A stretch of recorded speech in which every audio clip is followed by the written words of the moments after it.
Hello guys, welcome to my YouTube channel. तर guys, UGC NET आणि Maharashtra set जे exam आहे, तर ह्या दोन्ही एक्झाम बघा वेगवेगळ्या होत असतात, परंतु त्यांचा जो सिलेबस असतो तो सेम असतो. म्हणजे या दोन्ही पेपरमध्ये दोन दोन पेपर असतात, पेपर फर्स्ट आणि पेपर सेकंड. म्हणजे UGC नेटला देखील दोन पेपर असतात, पेपर फर्स्ट आणि सेकंड. आणि जी महाराष्ट्र सेट जे एक्झाम असते तिला देखील पेपर फर्स्ट आणि पेपर सेकंड असतात. आणि ह्या दोन्ही एक्झामचा जो सिलेबस असतो तो सेम असतो.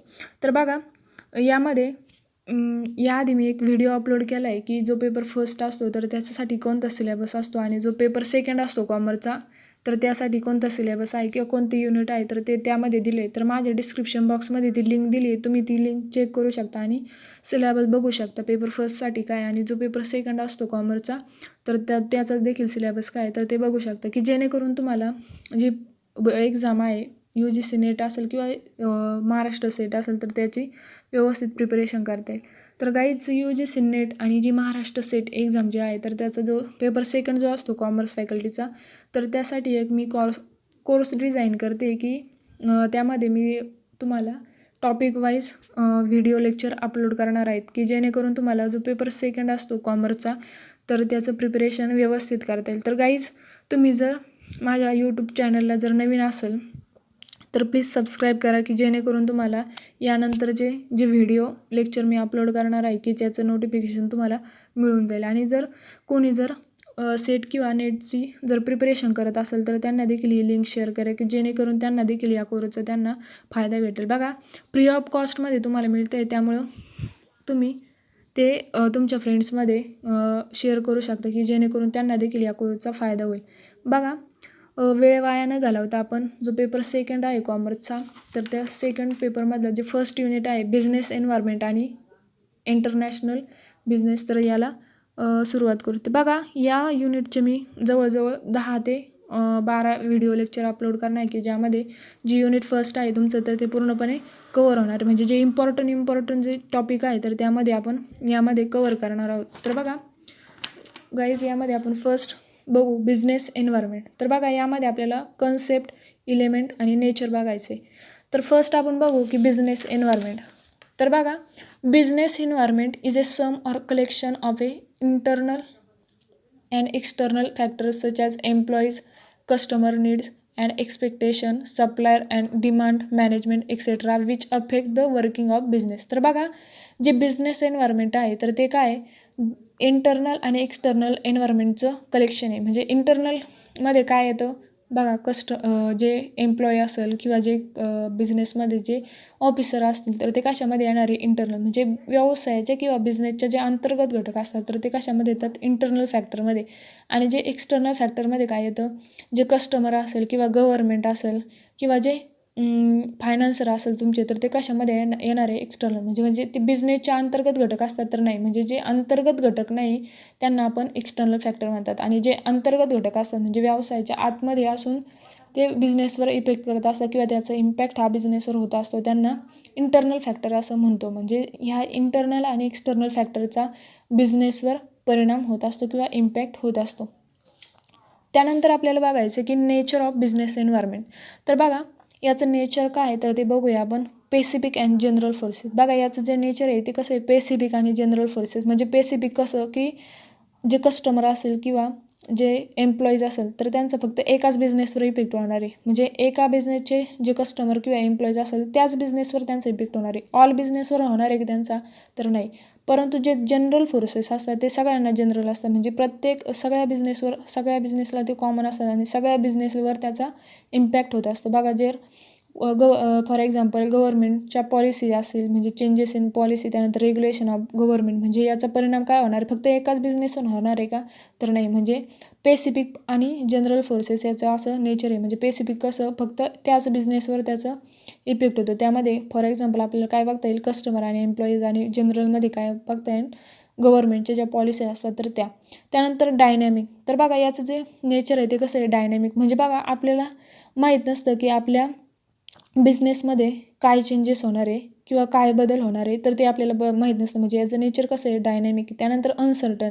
बघा अनसर्टन म्हणजे काय तर आपल्याला माहीत नसतं की आपल्या बिझनेसमध्ये फ्युचरमध्ये काय बदल होणार आहे किंवा गव्हर्नमेंटच्या पॉलिसी काय चेंज होणार आहे तर आपल्याला ते काय असतं माहीत नसतं. म्हणजे अनसर्टन, याचं नेचर कसं आहे अनसर्टन आहे. त्यानंतर रिलेटिव्ह इन्फ्लुअन्स बघा, for some on it impact in positive way while for someone in negative way. तर बघा म्हणजे बघा सपोज गव्हर्नमेंट काही वेळा पॉलिसी घेऊन येतात आणि त्याचा काही वेळा पॉझिटिव्ह इम्पॅक्ट होत असतो बिझनेसवर किंवा निगेटिव्ह इम्पॅक्ट होत असतो. त्याचं एक्झाम्पल बघायचं ठरलं तर बघा सपोज गव्हर्नमेंटची अशी पॉलिसी आली की प्रत्येक बाईसाठी जे हेल्मेट जे असतं तर ते हेल्मेट कंपल्सरी.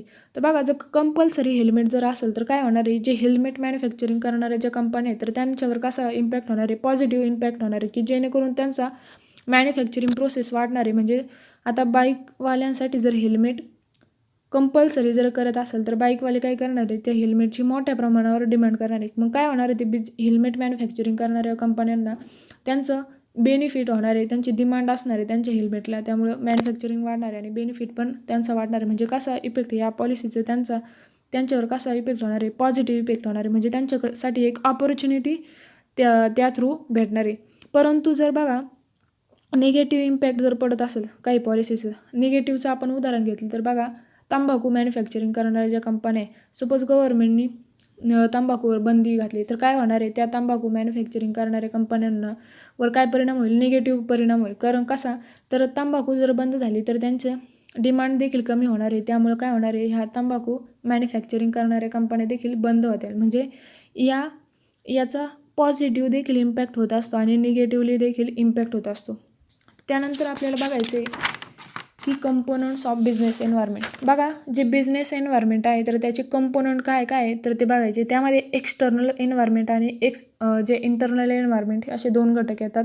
तर इंटरनल एन्व्हायरमेंटमध्ये काय येतं बघा, प्रमोटर्स, त्यानंतर शेअर होल्डर्स व्हॅल्यू, त्यानंतर मिशन ऑब्जेक्टिव्ह, त्यानंतर मॅनेजमेंट स्ट्रक्चर अँड नेचर, त्यानंतर इंटरनल पॉवर रिलेशनशिप, त्यानंतर कॉर्पोरेट इमेज, त्यानंतर ब्रँड क्वालिटी, त्यानंतर फिजिकल असेट, त्यानंतर research and development and technology capabilities, त्यानंतर ह्युमन रिसोर्स, त्यानंतर मार्केटिंग कॅपेबिलिटी. तर हे कशामध्ये येतं, इंटरनलमध्ये. तर बघा तुम्हाला एक्झामसाठी विचारलं जाऊ शकतं की इंटरनलमध्ये कोणकोणते कंपोनंट्स येतात तर ते आपण बघितले. तर हे याचा आपण त्यानंतर जे एक्सटर्नल एन्व्हायरमेंटचे जे कंपोनंट आहे तर ते बघूया आपण. तर त्यामध्ये एक्सटर्नलमध्ये दोन टाईप्स पडतात, एक म्हणजे मायक्रो आणि दुसरं म्हणजे मॅक्रो. तर बघा मायक्रोमध्ये काय काय येतं, बघा मायक्रोला टास्क किंवा ऑपरेटिंग एन्व्हायरमेंट असं देखील म्हटलं जातं. त्यानंतर त्यामध्ये काय कस्टमर आहे, त्यानंतर सप्लायर्स असतील, त्यानंतर कॉम्पिटिटर्स असतील, त्यानंतर पब्लिक्स, त्यानंतर फायनान्सर. तर हे कशाचे घटक झाले तर मायक्रो एन्व्हायरमेंटचे. त्यानंतर मॅक्रोमध्ये काय काय येतं तर बघा मॅक्रोला जनरल किंवा रिमोट एन्व्हायरमेंट असं देखील म्हटलं जातं. बघा एक्झामला विचारलं जातं की जनरललाच काय म्हटलं जातं किंवा मॅक्रोला दुसरा शब्द काय आहे तर ते सांगता येतं आपल्याला. त्यामध्ये कोणकोणते घटक आहे तर इकॉनॉमी फॅक्टर्स येतील, त्यानंतर सोशल किंवा कल्चर फॅक्टर येतील, त्यानंतर डेमोग्राफिक फॅक्टर्स येतील, त्यानंतर पॉलिटिकल किंवा गव्हर्नमेंट फॅक्टर्स असतील, त्यानंतर नॅचरल फॅक्टर्स असतील, त्यानंतर टेक्नॉलॉजिकल फॅक्टर्स, त्यानंतर ग्लोबल फॅक्टर्स. तर कशामध्ये येतात मायक्रो फॅक्टर. तर बघा याचा आपण सविस्तर किंवा एक्सप्लेनेशन आपण पुढं बघणार आहोत, त्यामुळे आपण शॉर्टमध्ये बघितलं आहे. आता यानंतर आपल्याला बघायचं आहे की इंटरनल एन्व्हायरमेंट. तर बघा internal environment is a component of business environment which is composed of various elements present inside in the organisation that can affect or can be affected with the choice activities and decision of the organization. बघा जे internal factors असतात तर ते बिझनेसच्या अंतर्गत असतात आणि अंतर्गत राहून ते बिझनेसवर इफेक्ट पाडत असतात. तर बघा त्याचं एक्झाम्पल आपण बघितलं होतं की एम्प्लॉईज असतील किंवा जे ऑफिसर असतील बिझनेसमधील तर ते कसे घटक असतात, इंटरनल असतात. म्हणजे बिझनेसच्या अंतर्गत राहून ते बिझनेसवर इफेक्ट त्यांचा होत असतो. त्यानंतर बघायचं की एक्सटर्नल एन्व्हायरमेंट. तर बघा an external environment is a group of factors or conditions that are outside the organization but affect it in some extent. तर बघा जे एक्सटर्नल एन्व्हायरमेंट जे असतात तर ते एक्सटर्नल एन्व्हायरमेंटचे फॅक्टर ते बिझनेसच्या आउटसाईड म्हणजे बिझनेसच्या बाहेर राहून ते बिझनेसवर इफेक्ट होत असतो, त्यांचा इम्पॅक्ट पडत असतो. तर त्याचे उदाहरण काय बघता येईल आपल्याला, जे कस्टमर असेल त्यांच्या मागण्या किंवा जे गव्हर्नमेंटचे पॉलिसी जे असतात तर ते काय हे कसे फॅक्टर झाले एक्सटर्नल फॅक्टर. म्हणजे हे बिझनेसच्या आतमध्ये आहे की तर नाही, म्हणजे एक्सटर्नल बाहेर राहून बिझनेसच्या किंवा ऑर्गनायझेशनच्या आउटसाईड राहून ते बिझनेसवर इम्पॅक्ट त्यांचा पडत असतो.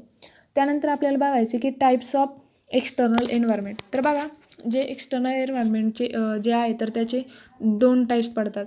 त्यामध्ये मायक्रो आणि दुसरं म्हणजे मॅक्रो. तर बघा मायक्रोलाच आपण मी सांगितलं मगाशीच की टास्क आणि ऑपरेटिंग एन्व्हायरमेंट असं देखील म्हटलं जातं आणि मॅक्रोला जनरल किंवा रिमोट एन्व्हायरमेंट असं देखील म्हटलं जातं.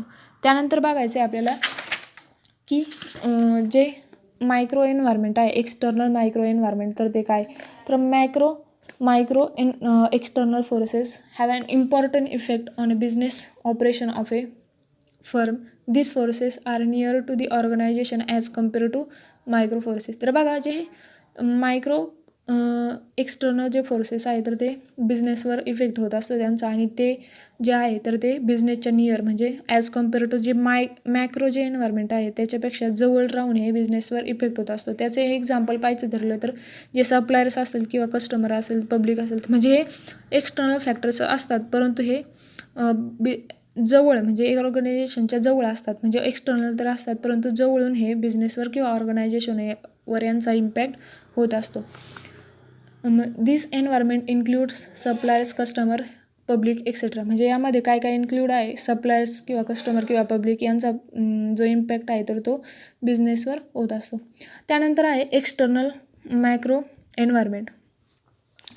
The external macro environment determine the opportunity of a firm. बघा जे एक्सटर्नल मॅक्रो एन्व्हायरमेंट जे असतं तर ते काय करत असतं? बिझनेससाठी ऑपॉर्च्युनिटी डिटरमाइन करत असतं. सपोज बघा जर गव्हर्नमेंटची एखादी पॉलिसी आहे आणि त्या पॉलिसीमध्ये चेंज झाला आणि त्याचं जर पॉझिटिव्ह इफेक्ट जर पडत असेल तर त्या बिझनेसवर, तर त्या बिझनेसला काय होणार आहे? ऑपॉर्च्युनिटी डिटरमाइन होणार, म्हणजे ऑपॉर्च्युनिटी त्या भेटणार आहे.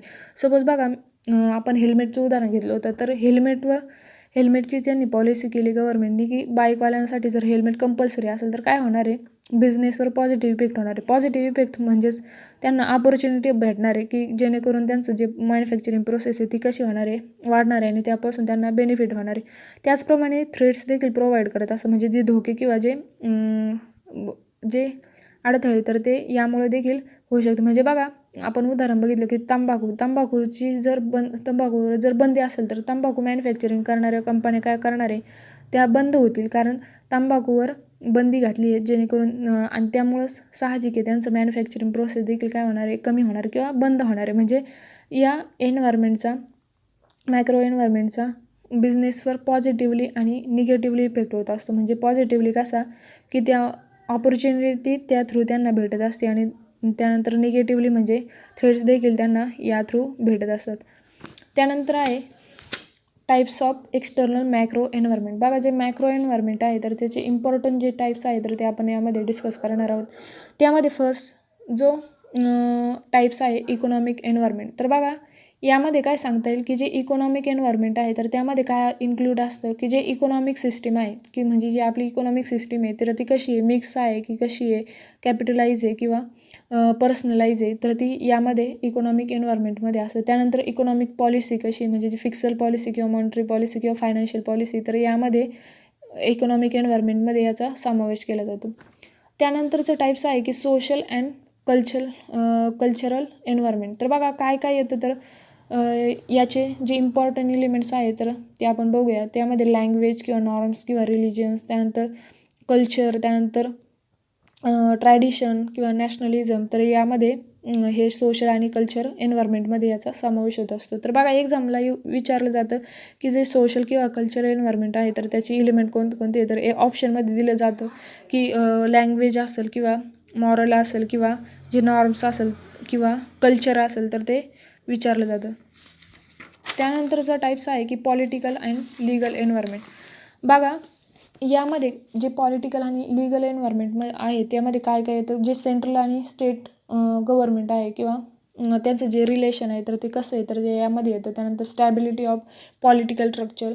बघा जे म्हणजे पॉलिटिकल स्ट्रक्चर कसं आहे त्याची स्टॅबिलिटी यामध्ये येते. त्यानंतर पॉलिटिकल प्रोसेस, म्हणजे पॉलिटिकल प्रोसेस कशी आहे, त्यानंतर पॉलिटिकल सिस्टीम कशी आहे तर ते कशामध्ये येतं? पॉलिटिकल अँड लिगल एन्व्हायरमेंटमध्ये. त्यानंतर आहे टेक्नॉलॉजिकल एन्व्हायरमेंट. तर बघा यामध्ये काय आहे की technology consist of types of machines and process available for use by a firm and the way of doing things.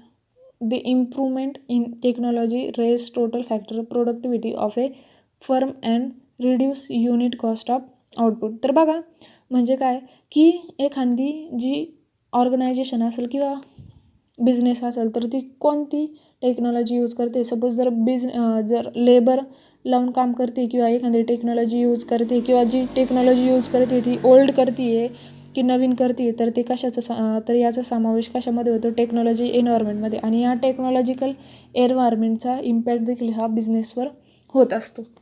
त्यानंतर बघायचं आहे आपल्याला की डेमोग्राफिक एन्व्हायरमेंट. तर बघा डेमोग्राफिक एन्व्हायरमेंटमध्ये काय येतं की demographic environment includes the size and growth of population, life expectancy of the people, rural urban distribution of population, the technological skill and educational level forces. तर बघा जे डेमोग्राफिक एन्व्हायरमेंट जे आहे तर त्यामध्ये काय काय येतं बघा की जी पॉप्युलेशन आहे तर ती पॉप्युलेशन किती आहे, कमी आहे की जास्त आहे, किंवा जी पॉप्युलेशनचं साईज काय किंवा ग्रोथ रेट काय आहे तर ते यामध्ये येतं. त्यानंतर पीपल जे आहे तर ते रुरल किंवा अर्बन आहे तर ते येतं. त्यानंतर टेक्नॉलॉजिकल स्किल त्यांचं, त्यानंतर जे एज्युकेशनल लेवल म्हणजे जे पीपलची एज्युकेशनल लेवल काय आहे. सपोज जर जास्त शिकलेले असेल तर ते काय करणार आहे, क्वालिटी प्रोडक्टची डिमांड करणार आहे. आणि अज्ञानी असेल तर ते फक्त जी स्वस्त प्रोडक्ट आहे तर त्या स्वस्त प्रोडक्टची डिमांड करणार. म्हणजे जर पॉप्युलेशन बघा जर जास्त असेल तर बिझनेसवर त्याचा इम्पॅक्ट होत असतो. म्हणजे जर पॉप्युलेशन जर जास्त असेल तर काय होणार आहे, जास्त पॉप्युलेशन असल्यामुळे त्यांची डिमांड देखील कशी असणार आहे, जास्त असणार आहे. म्हणजे बिझनेसवर काय त्याचा परिणाम कसा होणार आहे, फेवरेबल होणार आहे. त्यानंतरचं टाईप आहे की नॅचरल एन्व्हायरमेंट. तर बघा नॅचरल एन्व्हायरमेंटमध्ये काय येतं तर ते बघूया आपण. Natural environment which includes geographical and ecological factors such as minerals and oil reserve, water and forest reserve, weather and climatic condition, त्यानंतर port facilities are all highly significant for various business activities. बघा यामध्ये काय येतं natural एन्व्हायरमेंटमध्ये की आपला जो business आहे त्यासाठी जे क्लायमेट किंवा जे वेदर ते आहे तर ते प्रॉपर आहे का. त्यानंतर आपल्याला लागणारा जो वॉटर असेल किंवा जो रॉ मटेरियल आहे तर ते प्रॉपर भेटतं आहे का नाही तर ते कशामध्ये येतं, नॅचरल एन्व्हायरमेंटचं. म्हणजे हे जर नॅचरल एन्व्हायरमेंट जर प्रॉपर असेल तरच बिझनेस व्यवस्थित होऊ शकतो. म्हणजे ह्या नॅचरल एन्व्हायरमेंटचा देखील इम्पॅक्ट कशावर होत असतो, बिझनेसवर होत असतो. तर बघा तर गाईज आत्तापर्यंत आपण बघितलं की बिझनेस एन्व्हायरमेंट म्हणजे काय, त्यानंतर बिझनेस एन्व्हायरमेंटचं नेचर कसं असतं, त्यानंतर इंटरनल आणि एक्सटर्नल एन्व्हायरमेंट बघितलं, त्यानंतर एक्सटर्नल एन्व्हायरमेंटचे टाईप्स बघितले. त्यामध्ये बघितलं की मायक्रो एन्व्हायरमेंट आणि मॅक्रो एन्व्हायरमेंट. तर गाईज व्हिडिओ आवडला असेल तर नक्की कमेंट करा. आणि जर काही प्रॉब्लेम जरी असेल तर सांगा की जेणेकरून मी नेक्स्ट व्हिडिओमध्ये ते क्लिअर करीन. आणि गाईज माझं TSD लर्निंग नावाचं टेलिग्राम चॅनल आहे, त्यामध्ये मी PDF नोट्स शेअर करणार आहे. तर बघा ते देखील तुम्ही जॉईन करू शकता की जेणेकरून तुम्हाला PDFs नोट देखील भेटून जातील. ते मी डिस्क्रिप्शन बॉक्समध्ये त्याची लिंक दिली आहे तर ते तुम्ही तिथं चेक करून ते चॅनल जॉईन करू शकता.